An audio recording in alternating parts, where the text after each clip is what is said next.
Ce jeudi 4 décembre 2025, à la cathédrale Notre-Dame du Congo, le Forum économique du Mai-Ndombe, sous l'initiative de M. Corneille Bouki-Ndoya, a réuni les notables, les élus provinciaux et nationaux, tels que le ministre honoraire du tourisme, M. Didier Pambia Moussanga, le vice-président de l'Assemblée provinciale, honorable David Bissaka, les députés provinciaux honoraires, Poli Beloy, ainsi que tous les ressortissants de la province autour d'une messe d'action des grâces pour honorer les mémoires des victimes du Kwamouth et des naufragés du lac Mai-Ndombe, célébrée par Monseigneur Donatien Cholet.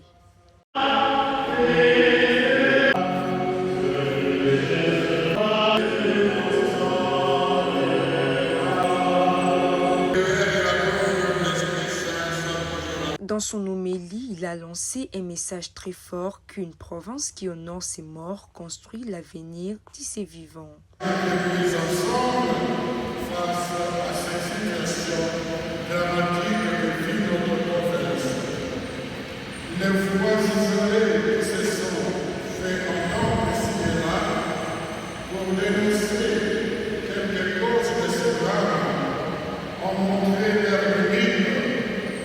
Apprenez à dépasser vos clivages politiques pour des questions d'intérêt commun, car ensemble, vous êtes plus forts. Société civile, population, nous avons aussi notre part de responsabilité. La vie est le don le plus précieux que nous ayons reçu de Dieu. Nous devons la préserver avec la patrie. Avant de compter sur l'État, chacun de nous a le devoir de veiller à la sécurité de notre vie. Face à l'absence des agents officiels de sécurité, ne peut-on pas mettre en place des systèmes de sécurité communautaires pour se protéger contre le bourreau? Par rapport à la dangerosité de nos rivières, nous sommes en plus un peuple qu'on facilement avec des promesses sommes en plus, un peuple incapable d'évaluer ses volontés jusqu'à primer ce qui devrait être sanctionné. Un tel peuple ne peut mériter que ce que nous avons. Comme dit l'adage, chaque peuple mérite ses dirigeants.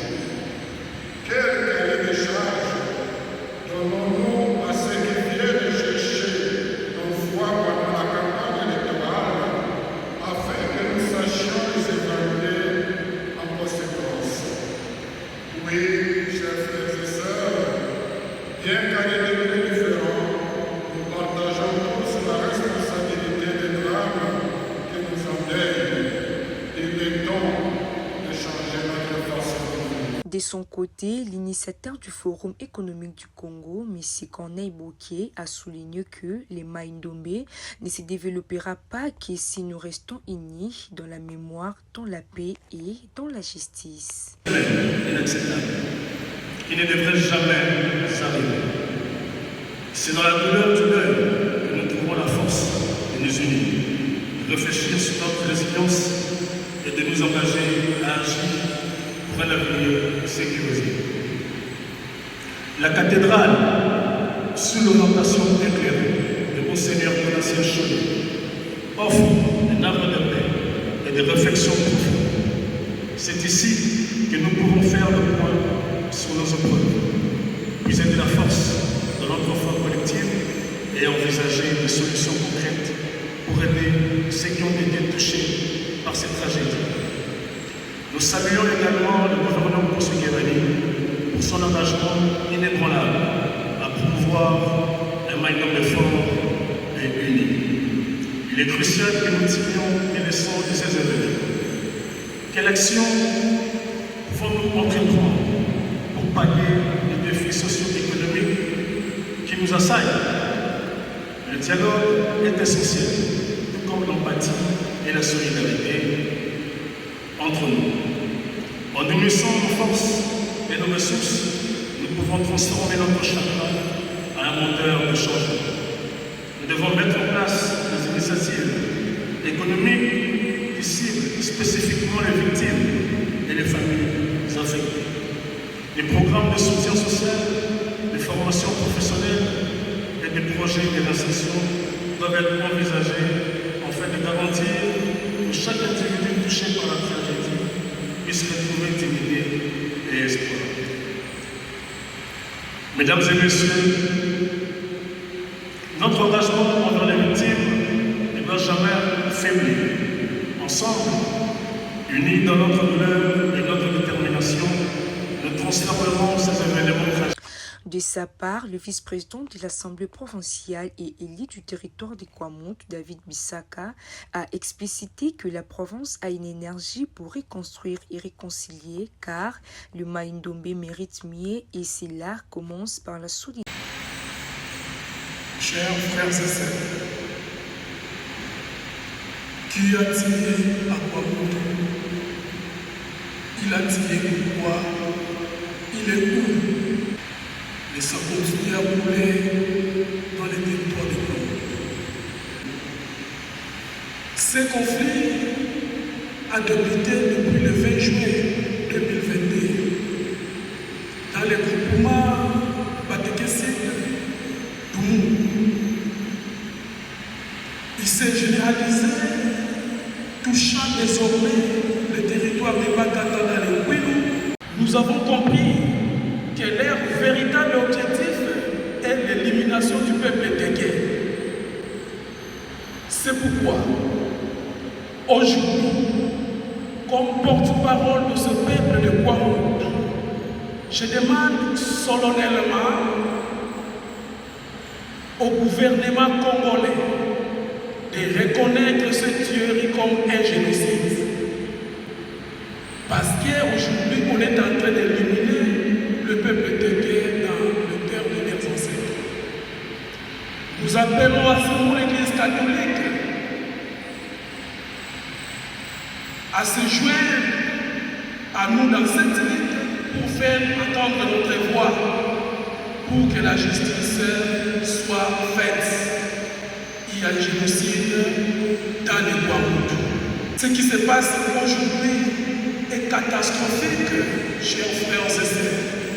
L'inattention et l'inaction de l'État congolais sont inacceptables. Nos militaires, censés protéger notre population, arrivent toujours après les massacres.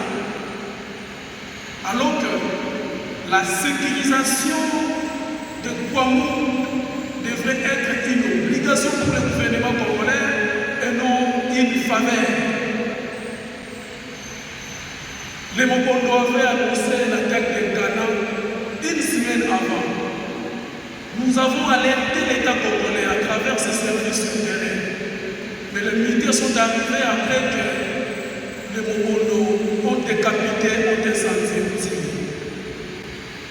Nos villages sont saccagés, brûlés, vidés de leurs habitants. Et tout cela sous le regard impuissant de l'État congolais. Les déplacés de ces atrocités sont abandonnés à Maluku, à Balukouville, à Kwamouth Cité, à Bolongo, à Ngabé, Congo Brazzaville et partout ailleurs. Qui est responsable de ces atrocités ici à Kinshasa? Pourquoi Kinshasa ne réagit pas? Pourquoi Kinshasa ne prévoit pas? Pourquoi Kinshasa ne vient pas avant que les atrocités nous arrivent? Qui a ordonné ces mêmes insensés dans le Kwamouth? Mes chers compatriotes, notre peuple souffre. L'État promet, mais le peuple perd. On promet à un peuple de paix pour la paix. Nous mourons, l'État nous promet la paix. Nous avons besoin d'actions concrètes, de décisions fermes. Nous ne pouvons pas rester silencieux. La sécurité dans les Kwamouth n'est pas une faveur de l'État congolais.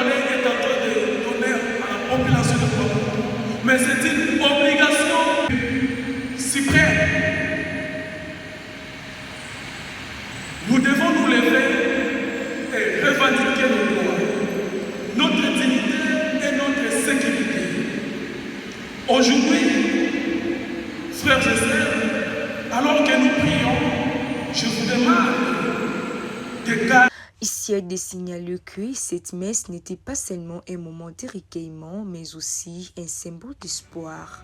Nous prions que l'âme d'hier devienne la force de demain. Maïndombe s'élève, Maïndombe se reconstruit ensemble pour la dignité et la paix.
Pour tous les hommes, afin que leur vie sur la terre